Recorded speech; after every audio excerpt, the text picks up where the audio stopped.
Women Taking the Lead, Episode 16. Mentoring really helps us also look internally and become better people, better leaders when we turn around and help other people. Hello, my name is Jody Flynn, and welcome to Women Taking the Lead, where we are all about creating blasts of inspiration to help you overcome self-doubt so you can lead with confidence, integrity, and a sense of humor. Your future awaits, so let's get started.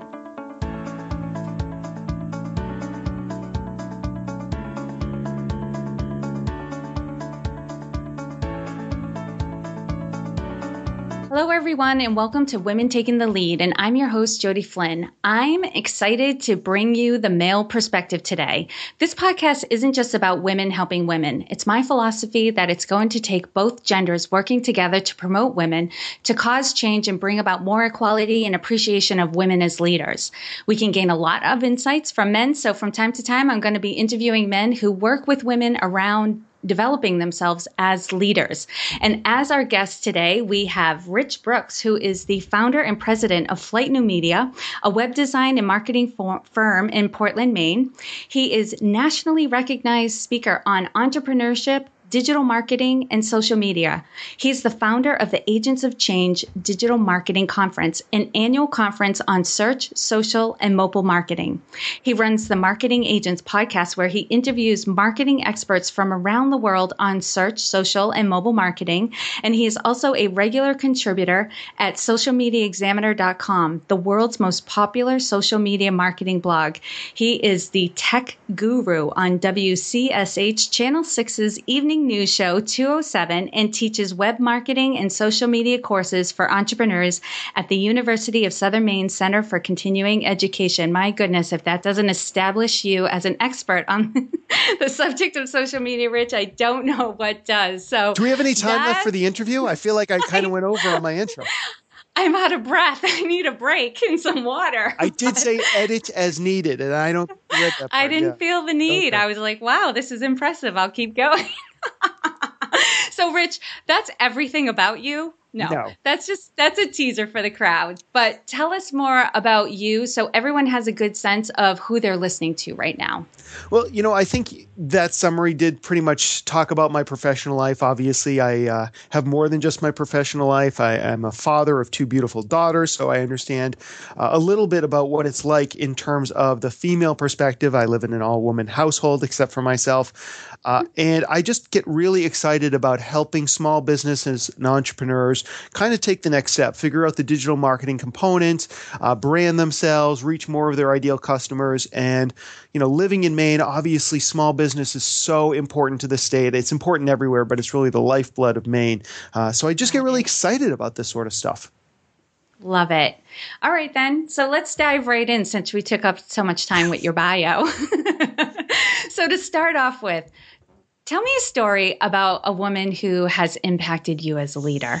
Well, it's a good question. There are a lot of women who definitely impacted me as a leader over the course of my life. I mean, starting with my mom, she has been a true inspiration. She was somebody who was totally afraid of the spotlight, totally afraid of shining any attention on herself when I was young and growing up. But over time, she gained confidence. She was willing to stand up on the bima at Temple. She actually just got bar mitzvah or bat mitzvah just a couple of years ago at the age of 70. I mean, so this is a woman who basically said, grew up in one type of time and completely changed herself and gained a lot of confidence, actually started a blog and talking about mystery novels and things like that. So she's somebody I take inspiration from. And when I first got into this business, I had a friend, Coach Deb Cole, who was very inspirational for me as well and taught me a lot about kind of taking ownership of what I do. And I thought that was really important and kind of building up my own confidence. And just I've been touched by a lot of women in my life, in my professional life, people like Amy Porterfield, who have shown me like what's possible. And most recently, actually, Jamie Tardy, who runs The Eventual Millionaire. I actually hired her as my business coach last year as I was struggling with certain aspects of my own business. And she really helped me in terms of becoming a better leader, a better salesperson, a better marketer, a better business leader, all in all. And so there have been a lot of people specifically, and she really helped me focus on what's important in my business and growing my business. So there have been a lot of women who have influenced me. I love that. And that was one thing I appreciated when you kicked off the Agents of Change Digital Marketing Conference. I went to the first one and you had Jamie Tardy and Amy Porterfield. They were and they were taking the main stage and were an important part of the event. And I love that, because in digital marketing, I think that it does have a male persona out there, but you had women who were doing awesome in that arena and presenting to a crowd on their expertise. I think that there's a lot more women in internet marketing and social media. The problem is that they don't always get up on stage. Whether that comes down to because it's men who are putting on these conferences and maybe they just, we naturally have this affiliation or affinity for our friends, people we connect with. So, and there are some gender differences and sometimes you're more comfortable with one gender or the other and often your own. So that could be part of it. Maybe they're not pushing as hard to get some of these speaking gigs.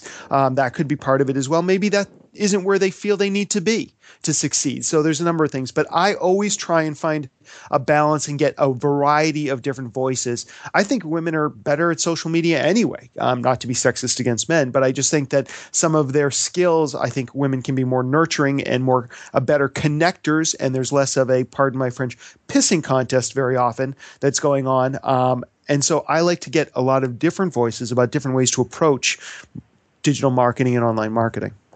Yeah. A couple things in what you said there. I have heard other women talk about how it's a shame that we don't see more women presenting and promoting themselves, but women don't tend to do it as well. They're not as comfortable with it as men do. So even though they're very skilled, they're very knowledgeable, they're very capable, you're just not hearing about it because it does. And as a small business owner, I know it too. You really have to be tooting your own horn more than you're comfortable with to get the word out there. Sometimes you do have to stretch that. And, not everybody feels comfortable on stage. It's funny. You mentioned Amy Porterfield, who I love to death. And everybody I've ever talked to all agree she does a great job presenting, but she shared with me she hates it.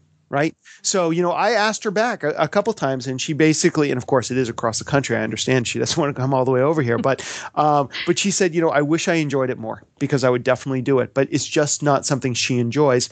So that can figure it into it too. I don't want to paint a broad picture and treat everybody the same, that all women are not getting speaking gigs because they're not putting themselves out enough or whatever the case may be. Everybody's got their own reasons, but it is important and to hear those voices. And sometimes you have to pull those voices up on stage.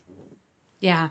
I love that. And I also loved how you pointed out that, not all women, not all men, but women do tend to be better at nurturing relationships online. And that's what I'm really enjoying right now is that some more feminine styles of leadership are being appreciated and embraced by men. And the men are working on developing those skills, such as that. And so when I heard that, and it's been written about a lot in the past year or two, it really made me feel like, okay, that feminine style is really being appreciated and seen as a bonus in a leader. So thank you for mentioning that, Rich. It almost feels like what we really need is we need an androgynous approach to leadership, because it really shouldn't be about men or it shouldn't be about women leadership skills. Both genders do have some natural skill sets that were maybe innate. I don't know. I'm not a scientist, but it does feel like we're moving away from the age where the leader has to be barking orders all the time. And at the same time, it's like, I think that there are strengths in both genders or the traditional roles of both genders to become this amazing leader, but but those leadership skills don't need to be gender specific. I like that. Yep. I'm going to embrace that. And now, other than, this tendency to not be at the forefront or, being a little bit shy, having a tendency to be holding themselves back a little bit, what is something else that you see in women that holds them back? Well, again, I don't want to put everybody in one group and say that everybody behaves this way. Certainly there's some institutional stuff. And if you're in a giant corporation and that corporation's been run by men for hundreds of years, you may find yourself with a glass ceiling. I also think that men overall tend to be more comfortable tooting their own horns and promoting themselves, sometimes even at the expense of somebody else, than women do. Men have been told or taught that they need to shine, that they need to put themselves out there. And I don't necessarily know that that is something that women have been told. Some women, absolutely. And as time has gone on, I think more women are comfortable taking center stage. And that's something that's important. So I think a lot of this may come down to maybe some women grew up hearing that, well, I don't know if it was they weren't good enough, but just that they don't need to make such a spectacle of themselves. And I think that that somehow gets translated into you don't have something to share. And I think it's the responsibility of all human beings on the planet that if you have something of value to share, that you have to share it, that you have to get that word out. So I think people, women specifically, need to be a little bit more comfortable in raising their voices so they can be part of that conversation. And I think some of it just may come down to overcoming those kind of fears or concerns that you have about drawing too much attention to themselves, to failing. And I also think that some women may feel that there's only two switches for women leadership, either too soft or the iron bitch. And there's nothing in between. And I completely disagree with that. And I've seen a lot of women that I look up to in leadership roles, even if they may not be officially the president or something, but obviously leading other people, who have great qualities, but they're not necessarily the qualities that you would have originally associated with leaders. But they are getting people, they are motivating people, they are persuading people, they are getting people to grow. And at the end of the day, isn't that what leadership is all about? It's so interesting what you brought up about conditioning, because I was thinking about it this morning, because I'm also heading home to visit family this weekend, and I'm going to be seeing my nieces and nephews, and just random thoughts floating through my mind. I was thinking, geez, we're always, telling little boys, just in general, to sit still, especially when it's around a family event, or a holiday. You're sitting down at the dinner table and you're telling little boys, sit still, sit still. And with little girls, what I've noticed is we're saying, please stop talking. Because little girls are chatty and little boys are wiggly, right? That's generally the impression you get. But when they become adults, we want boys to be taking action and we want girls to be speaking up. Yeah. Right. And that's what we've been kind of just toning down when they're little and trying to amp up when they become adults. Right. So there's always a little bit of conditioning we have to overcome. I always say about my younger daughter, I'm always like, she's so annoying. She has all the qualities I look for in a grown-up. So she's like constantly like talking, constantly trying to take center stage, constantly questioning everything. Yeah. And when she was 4, that was super irritating. As she grows older, I'm like, this is exactly the kind of person I want you to be. So I'm just as guilty as a parent as every other parent out there when it comes to these things. Oh, and not just parents. I'm an aunt, and I do it too. So awesome. And kind of flipping it around, you've mentored women along the way, officially or unofficially. I know people are constantly coming to you for advice and your opinion on things. What have you learned from the women you've mentored? Well, I'm not sure if this is the exact answer you're looking for, but one of the things that I've realized, and it's never been an official I am your mentor role, but I've definitely had women who worked for me, and I've had friends, especially around town, who have come to me with advice, looking for advice on their careers or things that are going on. And one of the things that I found is that helping other people is definitely helping yourself, just completely selfishly. Like when I'm helping somebody overcome some things or talk through some things, it almost always kind of churns up my own emotions about some things that I'm struggling with that they're parallels to. So a lot of times, like I might be talking to somebody, one of the things that, and this kind of getting back to one of the other questions, I think often women suffer from not having big enough dreams. I think that holds a lot of women back. They're like, okay, I only want to get to this point and then I'm totally fine. I don't need to cause any more ripples. And I have a friend who I guess I am a quasi mentor for her as she starts her own side business. And maybe part of the problem is we have these things called big, hairy, audacious goals, which is one of these catchphrases these days, which I was thinking about today. I'm like, what woman wants to have hairy goals? I mean, that's just like the wrong phrase, totally, right? It is an ugly phrase, right. Yes. And so just like even like words like that we don't even realize we're using may not really connect. But I think that, one of the things in working with a few of my friends who I've mentored is that they're not dreaming big enough. Their ideas are too small. Like, yeah, you can accomplish that, but anybody can accomplish that. I need you to think bigger. What's the next level? What's the next level? What's the next level? And then realizing that I've been playing the same games myself, like setting goals that are not big enough, that are not aggressive enough, that aren't going to help enough people, reach enough people. And because I had that voice in my head where I don't want to have anybody see me as a failure, all these sort of things. So a lot of what I learn when I'm helping somebody else is that I'm also helping myself. And it's kind of the same thing as you can never really learn something until you have to turn around and teach it. That's really when it clarifies in your brain. So I think mentoring really helps us also look internally and become better people, better leaders when we turn around and help other people. Yes. And I've, for anyone who's been listening to this podcast right along, I've said several times, if you want to master something, teach it. Absolutely. Because that's when you get really good at it, because there's a whole different level of responsibility on the subject when you're trying to convey it to somebody else. You start to own it and believe it and live it because you're setting an example for somebody else, as opposed to when you're first learning it and you're trying it out and you're, just trying to see if it fits or not. It's just a completely different, if you even energetically, you feel different. You're more engaged, committed, all about mastering it. So I love that. And the whole concept of, and I've noticed it too. It's not to say, I don't know if women don't have bigger dreams, but they don't vocalize them.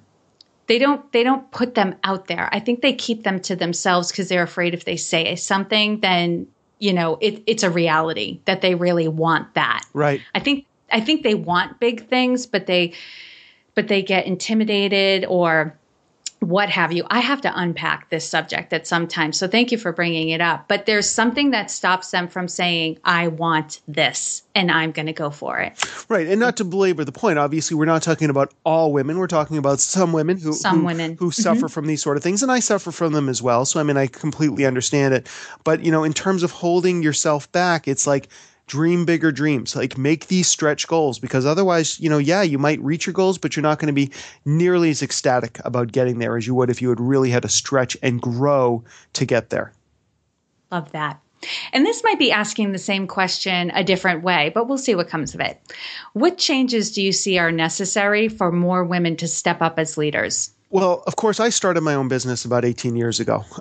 And so when I hear about women feeling stuck or not getting a voice at the boardroom table or whatever it is, my advice is get the hell up and get out of there and start your own business. And I know that's not the right solution for everybody out there, but honestly, it's like I think there's so many more opportunities for women in small business or starting their own business than there is in the corporate environments, just in terms of because so many corporations are older and entrenched, and they have their own systems and they have their own networks. And a lot of the people at the very top are pulling up people who are like them to leadership positions, where I think that if I were a woman, I would be starting my own business and I would be networking. I would be putting a lot of work into creating networks, and not just all women networks. I'd be networking with everybody, men, women, it doesn't matter. I'd be finding people who are like me, who also want to grow. I'd be creating mastermind groups, which is my new favorite thing. And that I think is going to help maybe not all women, but the women who take advantage of it. So I think if you feel like you're stuck or you're not sure where you want to go and you want a leadership role and you're just not finding it in a corporate environment, then get the hell out of that corporate environment. I'm not saying like walk out of there today, but you start making plans like, how can I get out of here and start my own thing or work for a smaller business where I can put my thumbprint on that company. And for me, that's always been a driving force. It's like, which ultimately led me to start my own company is this company a place that I can actually put my own thumbprint and make a difference, or am I just collecting a salary? That's it right there, because that was what I was going through right before I started my business. Not that I was in a bad environment or anything, but I started to realize the question, is this it? Is there something more? I could be doing this, but helping more people. I could be doing this, but in a bigger way. And I'd never be able to do that if I stay here. Right. And it took like getting really uncomfortable about it. Like that niggling thought, became like a pain. And then, changes within the organization helped me to make the transition out. But yeah, I would say to anyone listening, if you're supremely discontent in your job, finding another job may not be the answer. You might want to actually start looking into entrepreneurship, because the way the economy and the environments are going, that is the way of the future. More and more people are going to be starting businesses, and there's more help out there now than when I was starting my business, and definitely since when you started your business, Rich. Oh, you calling me old? No. Perhaps maybe a couple years older than I am. Whatever. Let's move on. Well, you've definitely been an entrepreneur for longer than I am. Yes. That I have. That is a fact. Okay. So that is exactly what you I was meant. saying Excellent. right there. Okay, good. Yes, I'm glad I could articulate that. All right, Rich. Now share with us a success quote or a mantra and why it has meaning for you. All right. So the quote that I always go back to is, "Luck favors the prepared," which I heard in The Incredibles. Edna was, I think, the one who quoted it. She has the two best lines in that movie, that one and "No Capes."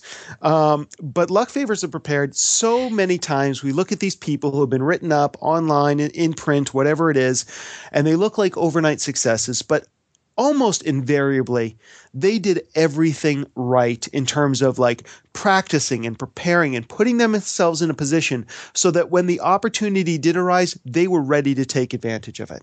And so luck really does favor the prepared, because luck happens to everybody all the time. It's constantly hitting us, passing us by, walking around us. The bottom line is, if we are prepared, if we are ready, if we have done the homework, if we've done the prep work, if we're over prepared, we are going to succeed, because we're going to get many opportunities. Opportunity does not just knock once. So be as ready, be as prepared, be the best you can be. You are going to succeed. And what's a practice that you would suggest that someone take on, women or men, just to be prepared? Well, it really depends on what you want to accomplish. I mean, if you decide that you want to be in front of a live audience, if you want to be doing presentations in front of a big group, I think the first thing you would do is get some practice at that. Maybe, find out if you can speak at a local chamber event, or, are there any small events going on around you, or even just, call up the library, rent out a room, and then let people know you're putting on a presentation.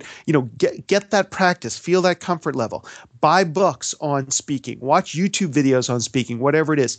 Now, that's obviously just in one specific category or industry, but decide what you want to do. Decide how you want to share, and then get really good at that. So when the opportunity does arise, that people will see that you're ready to take advantage of it. Awesome. You gave us a lot of really good resources right there. And actually, just out of curiosity, I'm going to throw this one at you.